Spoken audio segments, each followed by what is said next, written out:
Hey everyone, welcome back to 996 The Howl. That's it. The Roadrunners lost both games in a best out of three series against Dustin Wolf, the Calgary Wranglers. I did a disservice to you guys in my preview. I should have looked more closer at the Calgary Wranglers roster. Honestly, I totally forgot Dustin Wolf was on Calgary until puck drop game one on Wednesday. And the moment I heard his name, I'm like, oh boy, if there's anyone that could steal a series, it's Dustin Wolf, one of the best American Hockey League goaltenders. Him and Roadrunners' own Vialta were at the All-Star game for one of the best goaltenders in the American Hockey League. And he's coming off a 4-game winning streak in the NHL with the Calgary Flames. Yes, his NHL numbers don't look too good yet, but to me, he reminds me of a lot of Ingram. And honestly, watching these two games, the first time I've ever watched a full American Hockey League game, I'll have thoughts on that later. He looks NHL ready. He looks like an NHL goaltender. The way he moves, just very sound, very purposeful. Like I said, reminds me a lot of a goaltender like Connor Ingram. Vialta, the first game on Wednesday night was a goaltending duel. The Roadrunners lose that one 2-0. Really, it was 1-0 with an empty netter to make it 2-0. Vialta standing on his head. It was a classic duel and great to watch. Unfortunately, in the first game, I would say the Roadrunners, the reason why they lost, other than Dustin Wolf, they had 46 shots in the first game, 43 shots in the second game. We'll get to everything in a little bit, but just want to say the power play in the first game and pretty much both games, they were 0 for 5 on the power play. The Roadrunners were in the first game, especially going 0 for 3 in the first period in game one. In game two, they scored a power play goal. But again, only one power play goal on 5 opportunities in game two. Overall, only one power play in 10 chances for the 2 games. That's what, a 10%? I can do math. Power play percentage, PK, it was perfect for game one, 3 for 3. Game two, 1 for 2. Great that they were disciplined pretty much, considering the Roadrunners lead the league in penalty minutes by a long shot. There was one penalty I hated to see, and it led to a goal in game two. I'm trying to figure out which one was it. I believe it was Calgary's first goal of the game to tie it 1-1. Justin Kirkland, just with a free hand, grabs a Calgary player, just throws him down. I mean, you don't see that in the NHL. Such a blatant, unnecessary call in the offensive zone right in front of the ref. Didn't like that. And that led to the Calgary Wranglers tying it up 1-1 in game two. Before we move on from game one, Gunther, Doan, they each had 7 shots. The effort level of the Roadrunners was exceptional. Honestly, they came out for these 2 games with so much energy, urgency, great pace. The Roadrunners, I would say, outmatched Calgary in every aspect except goaltending. Calgary had no business winning this series. I'm very appreciative and stunned by the effort level of the Roadrunners in both these games. Exceptional effort level. I wasn't expecting this. Again, I said I've never watched a full Roadrunners or American Hockey League game. I paid $30 to only watch 2 games. That's at least I paid.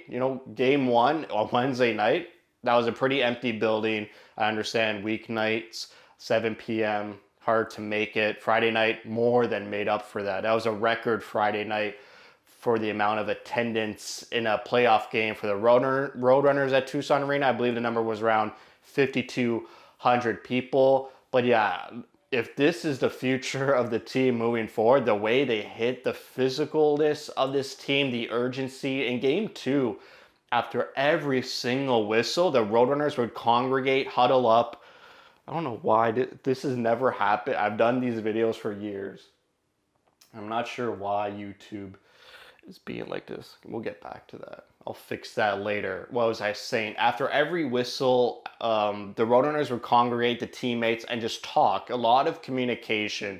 I rarely see that. I only see that in the NHL. If it's a power play and Keller and the guys are trying to make up a play. But 5-on-5, whatever, the Roadrunners were huddling. Let's make a play. Let's do this. So much offensive zone time in both these games. Just a great effort by the Roadrunners, and you really can't blame them. That's why I'm not too upset. Obviously, it's upsetting. This team could have went on a deep run. They played like they should have went on a deep run. They just ran into a brick wall, and I hate, I don't like soccer, football, one game elimination matches. I also don't like best out of three matches. It's two games. Like, the best team did not win this series. It was the Roadrunners, and they were consistent every period. In these 6 periods, they never had a shot total less than 13. In the first game, it was 15, 15, 16. Game two, 13, 13, and 17. They outshot Calgary 17-7 in that third period in game two. I think what may have been an issue, again, I don't watch the Roadrunners, they had a lot of new guys join the team, and I'm surprised the lineup decisions. They played Connor Geekie immediately, his first pro games in the American Hockey League. I thought he played fine, didn't really jump off the page to me. He hustled. He was around the dirty areas, around the crease. He would lay big hits. I thought he was defensively pretty good in terms of being a defensive forward. Just didn't see that offensive skill out of him in these two games. But you inject guys like Gunther and Doan and Kesselring, and then a lot of guys sitting in the press box, Lipkin, McCartney, Thiessen, just to name a few. So maybe the chemistry wasn't there. But in those very small moments where they didn't have chemistry and they were working towards building chemistry, once they unlocked that gear, they were all over it, and you can't really complain or be disappointed. I'm glad I watched these games, and everyone played well. The Gunther goal in game two to make it 1-0 on the power play, this guy takes the puck in the neutral zone, splits the defenseman. He was 1-on-4 and just broke through with a nice dangle and finished it off with an incredible deke on Wolf to lay it on the ice, and Wolf overplays it. A great goal by Gunther. But unfortunately in game two, every time the Roadrunners scored their first two goals, the Wranglers scored on the very next shift. I don't like that. I hate that. It's such a bad habit, especially as a fan. I'm sure as a player it's even worse to score. You get that elation, you get those high emotions, and then immediately after, like seconds later, they score. It just nullifies the goal and the great effort by Gunther. That happened twice in game two. I didn't like that. And, it was 4-2 near the middle of the third period in game two, and the Roadrunners give you hope to make it 4-3 with a goal by the fourth line of Barron, Douglas, and Drew. And then for 7.5 minutes, it was all in the Calgary end, and the Roadrunners were just pushing and just couldn't get that tying goal to push it into overtime. My thoughts on watching American League hockey: it is such a step down from NHL production value. And the announcer, it's my first time hearing him. Obviously, I wish I had his job. That's probably one of the greatest jobs in the world, is to commentate play-by-play. It was a stark difference from a professional. And Matt McConnell, just, the way he talks, it's very like this. It's very, after you watch two games, the way the announcer really says his words in such a cadence that it starts to like get annoying. Also, the announcers and the color guy, they kept saying they were fans. Like, I guess that's a good thing if your commentators are actually fans, saying we need to score here. We're going to get this goal. We got this. And then the highs are really high when it's very personal to the announcer. But man, when the other team scores, the announcer is so quiet. You feel like the dread. You feel the dread is palpable. He doesn't speak, he doesn't know what to say, and then finally he announces a goal. You feel that more, such that negative energy. So it's a bit of a quirk in the American Hockey League. Again, I don't watch American Hockey League. Maybe every announcer is very this is our team. We need to do this. Please, TV, stop doing that. But yeah, obviously it's disappointing. They lose out to Dustin Wolf. And then I think that's it for professional Arizona hockey until whatever happens with the Roadrunners in September, whether they move to Mullet, whether they play half and half in Tucson and Tempe, whether they stay in Tucson.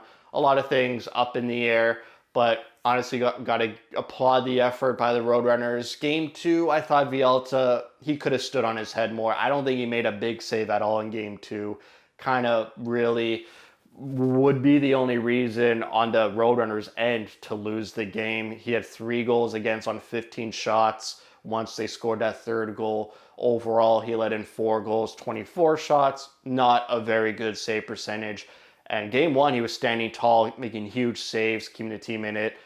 Game two, just it wasn't there for me for a playoff performance. So that's it for me. I got a draft simulator video on the burner.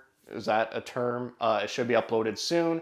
And then I got one more video, a book end of this Coyotes 1.0 journey. Gonna list my top 10 favorite Arizona Coyotes players from the time I was a fan.